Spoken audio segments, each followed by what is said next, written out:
In the late summer of 1670, a French explorer named Robert Cavelier, Sieur de la Salle, was traveling through the marshlands at the southern end of Lake Michigan when he asked a Menominee guide what the local people called the area. The guide gave him a single word, Chicago. The translation was specific, the place of the wild leeks. That phrase, written down by French colonial mapmakers, later anglicized through nearly 200 years of phonetic drift, became the name of one of the largest cities in North America. The wild leeks the Menominee were referring to were once so abundant in the wetlands and forests where downtown Chicago now stands that the entire region was identified by their presence. Today, the bulbs have been almost completely erased from that exact landscape.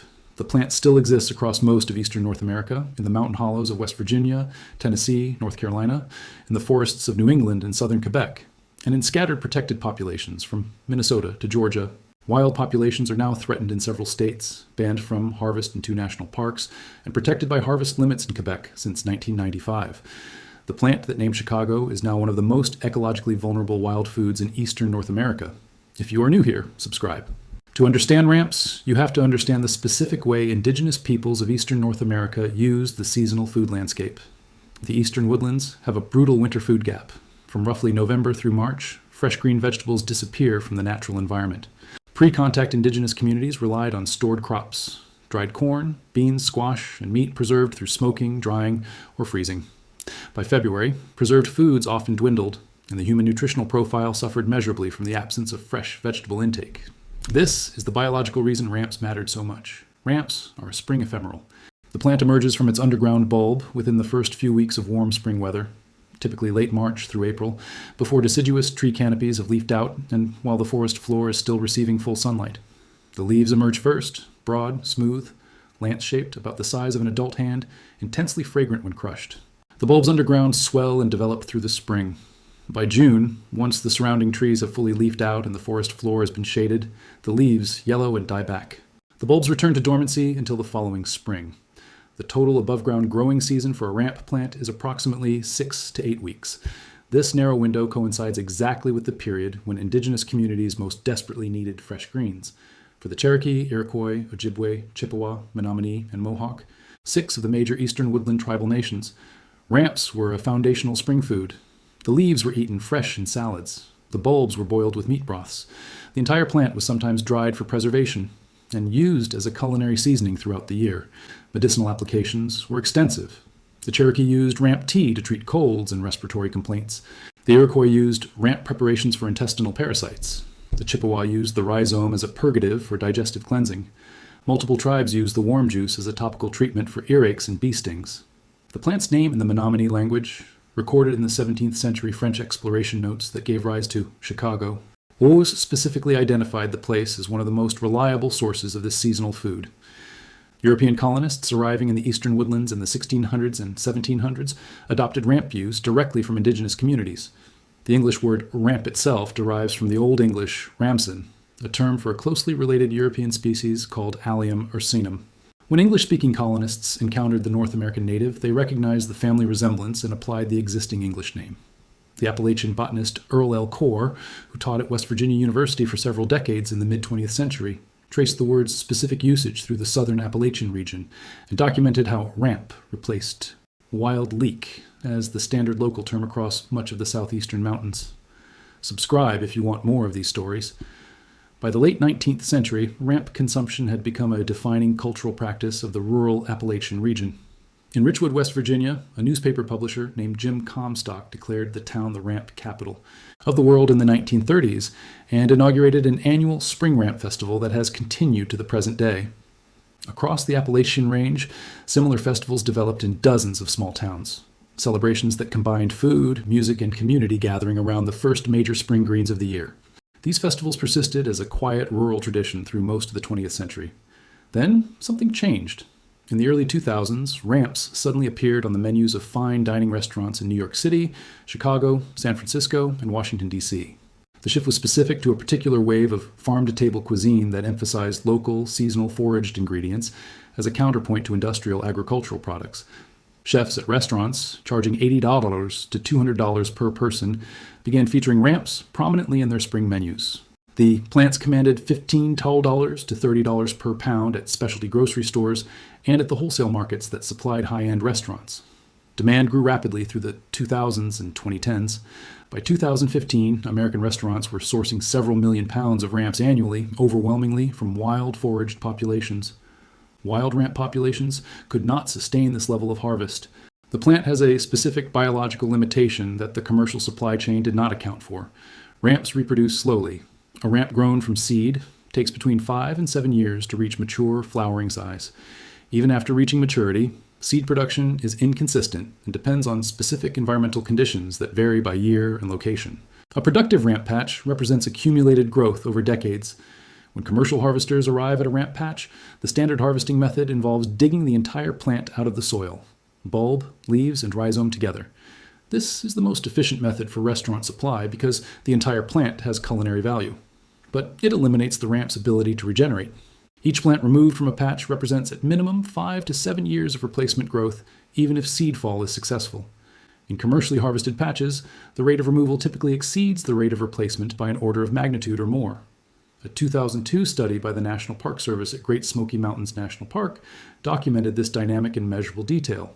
Park researchers studied ramp populations across 5 years of monitored harvests in specific watersheds within the park. The findings were direct. When 25% of a patch is harvested in a single season, the patch typically requires 15 to 20 years for full recovery. When commercial harvesters extract their quota from a single patch, typically removing 80 to 90% of the visible plants, the patch may never fully recover at all. The Park Service banned ramp harvesting within Great Smoky Mountains National Park boundaries in 2002, shortly after the study's results became public. Violation of the ban carries fines of up to $5,000 and potential jail time. Across the Canadian border, the Quebec provincial government had reached the same conclusion 7 years earlier. In 1995, Quebec banned commercial sale of ramps throughout the province. Personal harvest remains legal, but capped at 50 bulbs, or 50 plants per person per year. The commercial restriction has prevented further population collapse in the Quebec range, but created a black market. Ramps smuggled into Quebec from Vermont and New York for sale to Montreal restaurants at substantial premiums. In the United States, the state of New York lists narrow, leaved ramps, Allium tricoccum var. Burdicky, as endangered. Tennessee classifies ramps as a species of special concern and commercially exploited. Maine and Rhode Island both list ramps as species of special concern. What is unusual about this situation is the speed at which the population decline occurred. For roughly 3 centuries, indigenous and Appalachian communities harvested ramps every spring without producing measurable population declines. The traditional harvest methods, careful selection of mature plants, deliberate leaving of younger plants and rhizome systems, intact, rotation of harvested patches over multiple seasons, allowed ramp populations to regenerate naturally. In the span of approximately 15 years of commercial restaurant demand, those same populations were brought to the brink of regional collapse. The traditional knowledge held by indigenous and Appalachian communities contained sustainable harvest practices that the commercial restaurant supply chain ignored entirely. This is not an unusual pattern. It is exactly the pattern that has applied to nearly every wild plant on this channel that became commercially valuable. The chemistry of ramps explains both their culinary appeal and their medicinal applications. Ramps belong to the genus Allium, which includes onion, garlic, leek, shallot, scallion, and chive. All members of the genus contain a class of sulfur compounds called organosulfurs, specifically alliin, allicin, and related thiosulfonates. These compounds give the entire family its characteristic pungent flavor and produce its documented health effects. A 2018 review published in the journal Foods synthesized data on the bioactive compound profile of various allium species, including ramps. The findings were consistent with what traditional herbal medicine had documented. The organosulfur compounds in allium plants demonstrate antimicrobial activity against multiple bacterial strains, antiviral activity against several viruses, anti-inflammatory effects through inhibition of inflammatory cytokines, cardiovascular benefits through modulation of cholesterol synthesis pathways, and antioxidant activity through several distinct mechanisms. Ramps specifically contain higher concentrations of these compounds per gram of plant tissue than cultivated garlic, based on multiple comparative analyses across the past 2 decades of allium research. This is the biological basis for the empirical observation.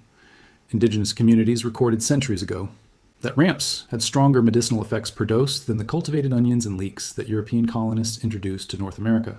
The nutritional profile is straightforward. Fresh ramp leaves contain substantial amounts of vitamin C, vitamin A, several B-complex vitamins, selenium, chromium, manganese, and the same general profile of minerals found in cultivated allium species, but at higher concentrations on a per gram basis. The vitamin C content of fresh spring ramp leaves is roughly comparable to citrus fruit on a per gram basis, which explains why Appalachian and indigenous communities treated ramps as a primary spring tonic after months of vitamin-poor winter diet. Beyond the nutritional and medicinal effects, ramps have a flavor profile that no cultivated allium species reproduces. The taste combines the sweetness of fresh garden onions, the sharpness of garlic, the brightness of fresh chives, and a distinctive woodland herbaceous note that comes from compounds unique to Allium tricoccum. This is the reason restaurants pay premium prices for the plant. There is no cultivated substitute that delivers the same combination of flavors. For someone with access to a sustainably managed wild population or to a cultivated home patch, ramps provide a culinary ingredient that cannot be purchased from any farm because no farm produces them on a commercial scale. The plant exists in a category of food that the industrial agricultural system has been unable to capture.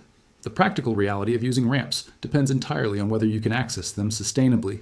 For most Americans, the responsible options are limited but real.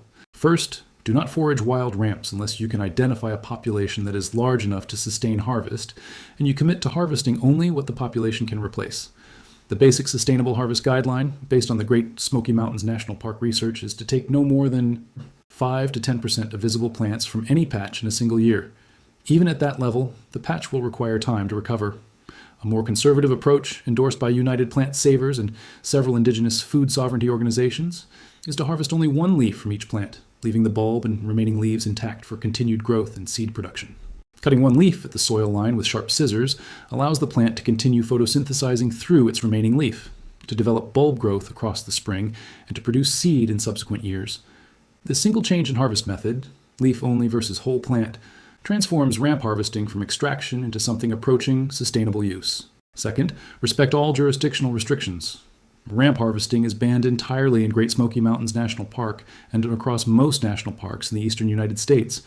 In Quebec, personal harvest is capped at 50 plants per year, with no commercial sale permitted. Several states maintain protected status for various ramp populations. Before harvesting in any location, check current local regulations. Failure to do so can result in significant fines.